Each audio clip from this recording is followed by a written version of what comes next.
Assalamu алейкум жигиттер. Арендаға машина боюнча таксопарк Снежокто акция жүрүп тур. Кандай акция десеңер, азыр толугураак айтып берейин.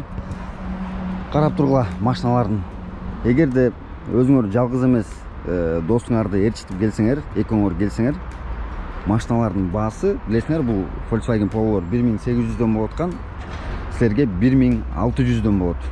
1600дөн 61 выходной менен. 1600дөн 61 выходной менен досуңар экөөңөр келип машина алсаңар.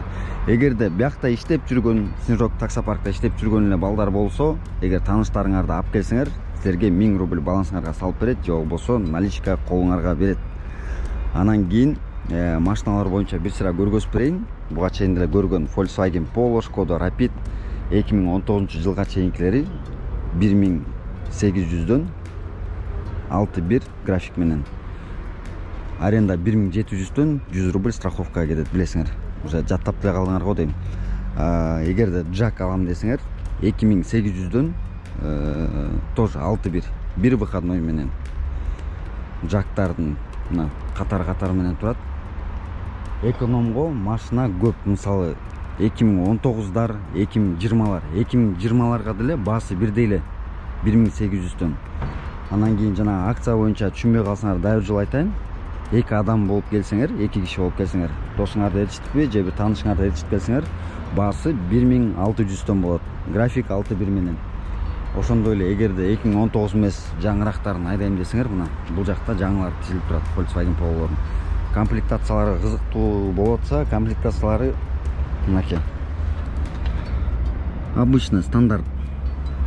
Мафон бар, тиги бар, кондёр бар, аркы беркин полный бар. Анан кийин выкуп боюнча да унутпагыла жигиттер. Ушул 2019дар Volkswagen Polo, Skoda Rapid'тер выкупка берилет 24 айга 2200дөн. Эч кандай первоначальный взностун кереги жок. Ошондой эле арендага дагы эч кандай первоначальный взностун кереги дагы жок, накопительный да жок. 1600дөн досуңар экөөңөр келсеңер 61 график менен. Анан мындай болсо 1700дөн 100 рубль страховкасы менен. Так, андан кийин да кандай маалымат боюнча унутуп калдым. Эң башкысы эч кандай взностун кереги жок. Арендага дагы, выкупка дагы. Келесиңер дагы ушул жерде турган машинанын каалаганын келип тандап алсаңар болот мына жигиттер. Любой түрү бар. Ошондой эле бизнес класска дагы машиналар турат, көрдүңөрбү? Баягы өткөндө прямой эфир кылганда ушул жерде китайский машиналар тизилип турган жаңы бизнеске, Hyundai деген. Азыр көрүп атасыңар, спросту бирөө эле калыптыр. Bir Mercedes менен bir Hyundai. Эгер туура эле айтып атсам, Hyundai же Honda чыгып окшоштуруп эле айтып атам. Ошондой жигиттер. Төмөндөгү телефон номерлерге чалып, байланышып, келип машиналарды алсаңар болот. Выкупка дагы, арендага дагы. Волоколамское шоссе 142, 142. Чоң рахмат.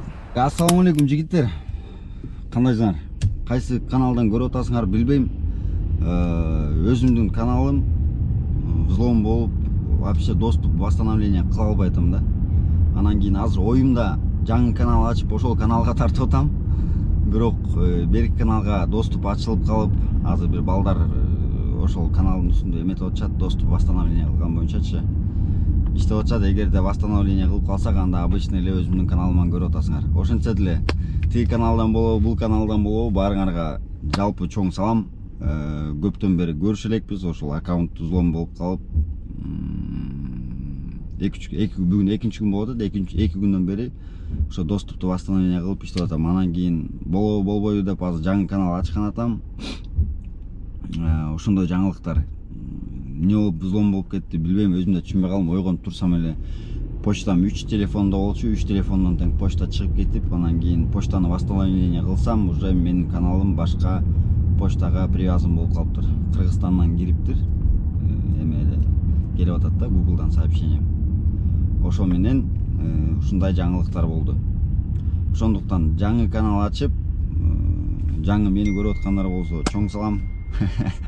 Дайыр жол.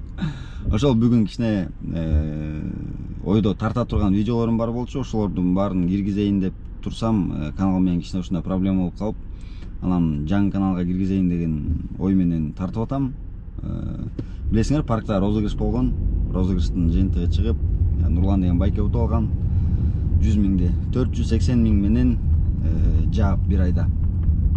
480 чистыми после вычета Яндекстин комиссиясынан сырткары, парктын комиссиясынан сырткары 480 миң жаптыр. Анан кыскача бүгүн ошол байке менен сүйлөшүп, машинасын көрсөтүп, өзү менен кандай графикте иштеген, күнүнө канча сааттан иштеген, бир сыйра таксометрин көрсөтүп, ошол боюнча маалымат берем. Чогулуп отурганыбызга негизи жакшы күндөрдө жолукканыбызга сабыр кылган ниет дубаларыбызга бардыгыбыз соолукторду алайлык тапкан тутканыбыз берекесин берсин. Ушул Акырына боло берет го дейм. Ошол ардайым эле автосокон алдында жолу күлүп жайнап отура эле. Барыңар чоң рахмат. Уткан Нуран эке чоң рахмат. Болчау. Суммасын айтып койду. Канча мен жаптым? Эме. Отурам биринчи орунду алган боюнча. Так, общий заказдын количествосы 760 поездка болгон. Ошонун ичинен чистый баасы бул Яндекстен сырткары, парктын комиссиясынан сырткары 480.134 рубль. 393 саат иштептир. Почти 394 саат. В среднем 400 саат. Bir saatta saatına 1220 rubelden tarif ekonom, чисто экономдордун арасында болгон. Kia Ceed менен. Элестетип кой 760 заказ менен.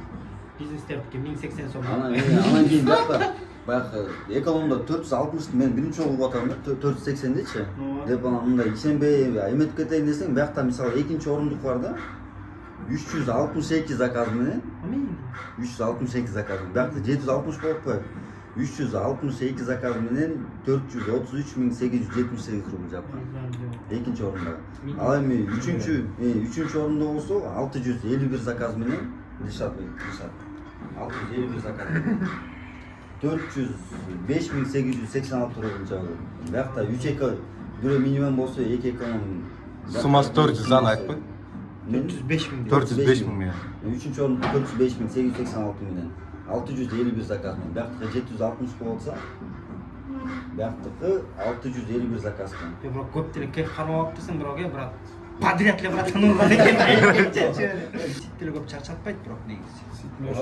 Эмен бар ошондо болот атат. Систем машинада болот абы? Секретим бар машинада болот атпайбы? Мурдагы Кайсы мурда? биринчи место алган. Муну розыгрышта бул бала. Машина сатып ходовго салып койдук. Олай ме? Биринчи орунга 100 менен эмнеге койгон? Кел болор кой брат. рахмат сизге. Все. Эме негизи баягы микроны ойнотуп атканда ошол жерден спор болуп кетти эле, кийинки только экономго коюлат. Биринчи, экинчи место болбойт деп. Жүзүндө эме ушундай сүйлөшүп калганбызда, анан баягы жаңы балдар кошулуп, азыркы уткан бар эле жаңылар болуп атат, анан эми ошентсе дагы кичине бир необидно болбосун деп аз болсо дагы 10 миңден экинчи, үчүнчү орунга кылып эметип кол дедик да бөлүпчү. Анан наличка чыгарган эмеспи, азыр биякта менеджер отуруп калды. Бул балага номер картаны ырыктайсың, отуруп коелу. Чынын айтканда, биз да кичине ойлонуштурбай калып турбуз да, биринчи, экинчи. Ошол жерден арзан менен кийинкиге адам биринчи, экинчи орун болбойт, чисто биринчи орун алып кетет дагы. Бакыт брат өзү айтпады эле. Ошону сөзүп калган да. Анан кийин эми бир ай иштеп 405 миң жаап, биякта бир 50 миң ичине жетпей калыптыр деп кичине мындай эме болуп калбасын деген. Аз болсо дагы тааныш болбосун, кийинкилерин уже мындай более организованно кылып, биринчи, экинчи орун кылып бөлүштүрүп. Анан кийин подряд эле кылыш керек го дейм. Подряд кылып, анан акырын кичине сумманы көтөрүп, биринчи, экинчи орунга дагы. Акыркы Кризис конкретно басында ошон үчүн жакшы болбой калды. Жакшы организовать этип, жакшы чогулуп бир жерге отурайын деген. Аман болсок да кийинкилеринде уже более организованно кылып бир жерге барып. Нелегал сөйлө деген. Нелегал. кетип калыптыр. Бир сүйлөп коеюн. 10 миң алыш үчүн Яндекстин биржасы 480 миң жапкан брат. Ассаламу алейкум. Такси жамаатында иштеген туугандарыбыздын баарына айтам. Ишиңерге ийгилик. Ушундай силер дагы ушундай тапкыла ушундай акчаны. Арген сага да рахмат. Ушу сен эмең менен ушундай отурабыздын ушул жерде жол. Ошол ийгилик баарыңга, самый главный ден соолук.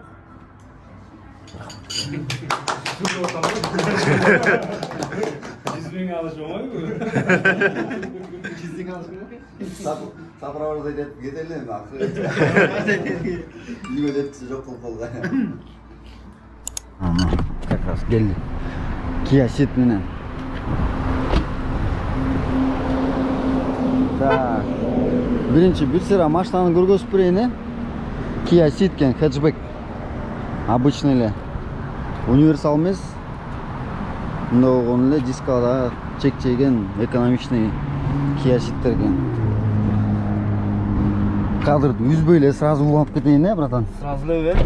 дайыр жолу чыгышып кол соң каначтын комеке Байгашыңыз. так жигиттер темага ылайыктуу эле билесиңер паркта розыгрыш болуп 100 миң коюлган ошол именно тариф экономдордун арасында 480 миң менен буланбайке утуп алган анан кийин азыр кээ бирлер ишенбей калышы мүмкүн ошо мен мында бир жумалык заказдарды бир айлык заказдарын көргөзүп кандай графикте иштеген канча сааттан иштеген расход канча болгон ошонун баарын бир сыра сурайлы а то өткөндө эмеге статуска чыгарып койсом көп балдар жазды булар эко иштесе керек бул күнү түнү уктап алса керек эмне кылып иштеди деп улам сурап атты ошолорго жооп катары кылып тартып коеюн деп атам биринчи машинадан баштайлы Kia Ceed объем 1.6 1.6 2017 даже сыртында бренд жок экен Бренд да жок, бренд чапташайсың, кайра алып салат деген. Бренд жок эле иштедиңиз. Бренд жок. Бренд жок эле иштедиңиз. Таксиде иштегениңизге канча болду өзү? 2 жыл болду. 2 жыл болду. Именно тариф экономда эле, же башкаларды көрдүңүзбү? 1 жылдай комфорт плюста эмеде жүрдүм да, арендада. А бул машина өзүңүздүкү? Жок, биринчи Шкода алгам, Шкоданы азыр иним айдап жүрөт арендада. Бул болсо Вукупта да тоже. Вукупта. 3 ай калды. Тариф экономда бир эмени ачып койбойсузбу таксометрдичи? Недельный жанагы эмелерди бир көрсөтүп коебу. Мен бул жерде жана 5 күн выходной кылып калган күндөрүм бар да, мынакей баягы иштеген күндөр. Именно ошол күндөр керек да, так. Онун да бүтүргөнбүз как раз. Онун да бүтүргөнбүз. Ону 17.500, 9, 16.000, 14.000, 14.000, 16.000, 14.000 жылдыр берсеңиз акырынан ошол. 14.000, 15.000, 14.000, 17.000, 14.000, 12.000. Короче, стабильно 12ден ылдый түшпөп турсу да. Могу бир күн 11 күн машина бусулуп, ошондо 11 болуп калган катак. 2 жолу 11 болду да. Ушундай 362 миң. Бул мен 7синен баштаппы, 8синен баштап сен паркында иштеп баштадым да. Ошондон мисалы онунан бияка секирген биягы августта 20 күн иштедим да. Бияктан баштап бияка чейин. Мен де жана диспетчерскийден көрсөтпөдүм эле, скриншотун чыгарып коем. Биякта 10-нан 10 болуп калып, 1 ай толук болбой калган да. Бирок могу неделяны карап кое берек эле. Как кетти? Жок, бул сен денди карап атасың, неделяны карап атасың да. Неделя мынакей 4 айга ошондо 4 неделяга деген да. 14, короче 100 миңден стабильно бар экен да, 100 миң, 100 миң, 99 миң. Короче бизнесте мен деле мынчалык иштеп көрө элек негизичи. Анан кийин кандай графикте эметтиңиз, иштедиңиз? Эмел барбы? Type-C зарядка жокпу? Type-C зарядка бул канчада чыгып, канчага чейин иштеп аттыңыз? График боюнча болсо кечки саат 7-8де чыгып, эртең мененки 9-10го чейин да. Стабильно 12-14 саат да. 12-14 саат. 1 ай. Ошондо 710 күнүнө почти мындай бөлүп койгондо 25 заказдан тийип калат экен да. 25 заказ күнүнө 400-500 км жүрүп аттым да. 400-500. Так, 400-500дөн болсо, ошондо жапканга чейин деле иштеп турсуз да? Жапканга чейин ушу 1 айда 2 жолу жапты. Ошо үйдүн жанына келип калгандачы. Бара отдыхать деп 2 жолу жаап салды, 1 айдын ичинде ошо 2 жолу. Ата калган күндөрү бир ошо жапканга чейин эмес, ушу жабайын деп атканда. Ортодон бир промокоддор бар беле, колдондуңузбу? Жок, промокод жок болчу. Жанагы промокод эбегечи. Приоритетке эле промокод бар болчу. Мындай сен паркыңа жаңы киргендиктен эч кандай промокодду алып жетишкен жокмун. Жазганга дагы эме жазганга дагы. Ошондо күнүнө канча бензинге канча кетип атты? Бензин могу машинам көбүрөөк ичип атабы, эмне болуп кетти? Күнүнө короче 2-2,5 миңге куюп атам. Бирок ошо 500-550 км айдап. Не туура эле болуп калат ушундай притык. Ночь Тем более август ичи жумуш жакшы болду да. Жумуш да жакшы болду, жумушка да Кудайга шүгүр. Күнү түнү пятницада эле коэффициент көйүп турду. Азыр деле Кудайга шүгүр болуп атат жумуш. Жок эмес да. Ошондуктан жигиттер баягы иштейм деген адам по-любому иштей берет да. Мисалы мен деле азыр бизнесте жүрүп, мен 16 000, 17 000 бир жолу жаап көргөм. Андан калганы баягы 10 000, 9 000, 12 000 стабильно ошондой эле да. Анан кийин көптөрүн айтсаң негизи ишенбейт, эконом менен даже ушундай 480 000 жапты десең, анда вообще күн көрбөй иштептир депчи. Но өзүңөр уктуңар, бир айдын ичинде болгондо 2 эле жолу жапканга чейин иштейм дейт, калганы болсо бир 13 саат, 14 саат, 12 саат ушундай смешанный болуп иштептир да. Ошондуктан иштейм десеңер, адамдын желаниясы болсо иштеп кете берет го дейм. Ошондуктан биякта даже машинадан дагы причина издеп, жалкоо адам любой нерседен причина таап алат да. Машинада бузулду башындачы, сыноо болду. Бир алдыма бирөө подрезать этип чыга калып, бар жүрдү сүзүп, дисками ийилип, таблетка менен иштеп калган болду да 1-2 күнчү. Анан ошо мени колдоп тургандарга чоң рахмат. Өзүмдүн биякта группабыз бар, Чаканчы команда. Ошо группабыз постоянно колдоп, башында эле ай сен утасың, сага ишенебиз дешип, жаларда ошондой дух берип, анан кийин кеттим да ошо. Анан кийин баягы жана эмени айтып калбадыңызбы? Башында аркы розыгрыштарга катышкан эмессиз, сиз группага жаңы эле паркка жаңы эле кошулдуңуз да. Ооба, сен видеоңду көрүп эле анан кийин ошо розыгрыш дегенде 100 000 деп угуп туруп эле анан кой иштеп көрөйүнчү дедим да. Негизи мен деле өзүм монтип бир ай без перерыва иштеп көрө элек болчумун да. Анан бир өзүмдү дагы көрөйүнчү иштеп канча таба алат экенмин деп. Жумуш дагы жакшы болду. Мындай эмелер, сомнениялар да болду, может, бирөөлөргө үмүт бөлөк мындай сомнениялар болуп, бөлөк балдарда мындай анча балдар айтып атышты да. Ал жак честныйбы, анан кийин туура болобу, анан балким мындай өзүнүн тааныштарына тартып кетеби дегенчи. Мен айттым, мен Кудайдын буйруганы болот депчи, мен деле ал убакта 100% ишенген эмесмин. Анан кийин Кудайдын буйругу экен, как положено, колго алып призывибизди. Мейли Нурлан байке, жумуш ишиңизге ийгилик. Сага да рахмат, стимул берип балдаргачы. Мен бул видеону көрүп дагы көп жигиттерибиз тытынып иштеп дегендей. Бар, главный ден соолук болсо, главный жолдон баягы кырсыктан сырткары баягы тытынып деле иштей берген туура эмес да. График кылып иштеш керек да.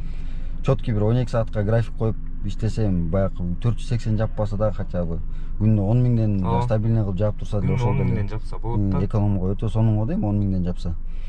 Ошол жигиттер ошондуктан иштейм деген адам болсо иштейт, баягы жалкоо адамдан амал качып кутулбайт дейт. Ошондуктан